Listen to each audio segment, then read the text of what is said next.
Hi குட்டீஸ், praise the Lord. போகிறோம். மத்தேயு எழுதின சுவிசேஷம் 17ஆம் அதிகாரத்தில் இயேசு கிறிஸ்து கப்பர்நகூமுக்குள்ளே போகிறாரு.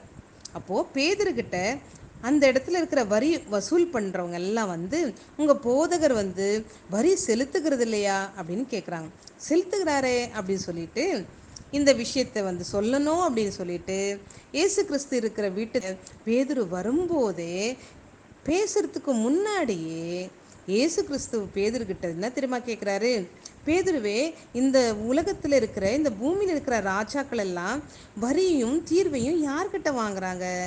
பிள்ளைகளிடத்துலையா, அந்நியர்களிடத்துலையா அப்படின்னு கேட்குறாரு. எவ்வளோ ஆச்சரியம் பாருங்களேன். பேசுறதுக்கு முன்னாடியே ஆண்டவர் அறிஞ்சு பேசுகிறார். அப்போ பேதுரு சொல்கிறாரு, அந்நியரிடத்துல தான் வாங்குறாங்க ஆண்டவரே அப்படின்னு. அப்போ பிள்ளைகள் கட்ட வேண்டியது இல்லையே அப்படின்னு சொல்லிட்டு, ஏன்னா பிதாவாகிய தேவன் தான் இந்த உலகத்தை உண்டாக்கினவர். இயேசு கிறிஸ்து தான் அவருடைய ஒரே குமாரனாகிய பிள்ளை இயேசு கிறிஸ்து.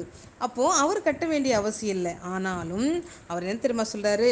பிள்ளைகள் கட்ட வேண்டிய அவசியம் இல்லை, ஆனாலும் அவர்களுக்கு நாம் இடரலாக இராதபடிக்கு நீ கடலுக்கு போயிட்டு ஒரு தூண்டில் போட்டு நீ பிடிக்கிற முதல் மீனினுடைய வாயை திறந்து பாரு, அதில் ஒரு வெள்ளி பணத்தை நீ பார்ப்ப, அதை எடுத்து எனக்காகவும் உனக்காகவும் செலுத்து அப்படின்னு சொல்லிட்டு சொல்கிறாரு. அற்புதம் இல்லையா? அப்போது ஒரு வெள்ளி பணம், இதை நீங்கள் ஞாபகம் வச்சுங்க. அதே போல் லூக்கா எழுதின சுவிசேஷம் 15ஆம் அதிகாரத்தில் ஒரு ஸ்திரீ, அவங்கக்கிட்ட 10 வெள்ளிக்காசு இருக்குது. அதில் ஒரு வெள்ளிக்காசு காணாமல் போயிடுது. காணாமல் போனதை அந்த ஸ்திரீ என்ன திரும்ப பண்ணுறாங்களாம்? அவர் ஊமையாக சொல்கிறார். இதை வீட்டெல்லாம் பெருக்கி சுத்தம் பண்ணி விளக்கு கொளுத்தி அதெல்லாம் இடத்துலையும் தேடுறாங்களாம். அதை தேடி கண்டுபிடிக்கிற வரைக்கும் அவங்க ஜாக்கிரதையாக தேடாமல் இருப்பாங்களா காணாமல் போனதை அப்படின்னு சொல்லிட்டு அவர் கண்டுபிடிச்சிட்ட பிறகு அந்த தன்னுடைய சிநேகிதர்களையும் அயலகத்தாரையும் அழைத்து, காணாமல் போச்சு இல்லை அந்த வெள்ளிக்காசு, இதை நான் கண்டுபிடிச்சிட்ட பாருங்க அப்படின்னு சொல்லிட்டு ரொம்ப சந்தோஷப்படுவாங்க இல்லையா? அப்படின்னு சொல்லிட்டு ஆண்டவர் சொல்கிறாரு, இதே போல தான் மனம் திரும்புகிற ஒரு பாவி நிமித்தம் பரலோக ராஜ்யத்தில் மிகுந்த சந்தோஷம் உண்டாகும் தூதர்களுக்கு முன்பாக அப்படின்னு சொல்கிறாரு. ஒரு வெள்ளி பணம் அவர் வரி கட்டுறதுக்குரியது, ஒரு வெள்ளிக்காசு காணாமல் போனது. இப்போ இயேசு கிறிஸ்து நம்முடைய வாழ்க்கையில் நாம் பேசுகிறதுக்கு முன்னாடியே அது எல்லாத்தையும் நல்லா புரிஞ்சு அறிந்து இருப்பவர். அதே போல் நமக்கு என்ன தேவையோ அதை இயேசு கிறிஸ்து பார்த்தீங்களா, பேதுருவுக்கு சேர்த்து வரி கட்டுறாரு. இயேசு கிறிஸ்து நமக்குரிய காரியங்கள் எல்லாம் அதிசயமான விதத்தில் நமக்காக செய்பவர்.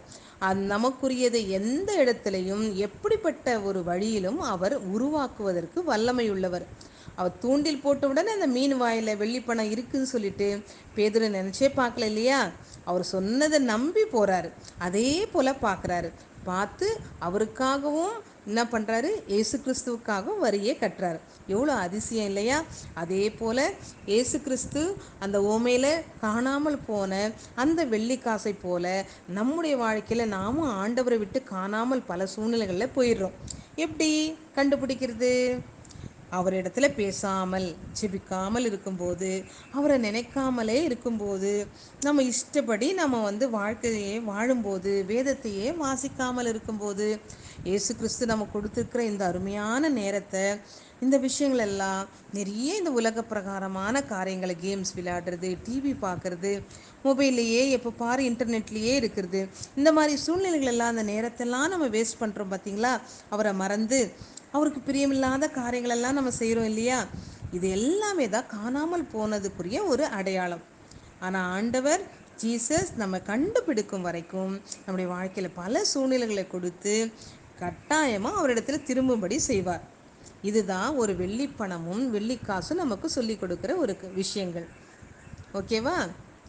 இப்போ ஜெபிக்கலாமா? எங்களை நேசிக்கிற எங்கள் அன்பின் பிதாவே, நாங்கள் பேசுகிறதுக்கு முன்பாகவே பேசி எங்களுடைய தேவைகளை அதிசயமான விதத்திலே சந்திக்கிறவர் நீர். அதற்காக நன்றி. நாங்கள் உம்மை விட்டு தூரமாய் போனாலும் எங்களை தேடி எங்களை கண்டுபிடிக்கும் வரைக்கும் நீர் எங்களை தேடுகிறவர். அதற்காக நன்றி செலுத்துகிறோம் ஐயா. தொடர்ந்து உம்மை விட்டு தூரம் விலகாமல் ஆண்டவரே உம்மை நெருங்கி ஜீவிக்கிற வாழ்க்கையை எங்களுக்கும் இந்த பிள்ளைகளுக்கும் தந்து ஆசீர்வதிங்க. மீட்பர் இயேசுவின் நாமத்தில் பிதாவே, ஆமென். May God bless you.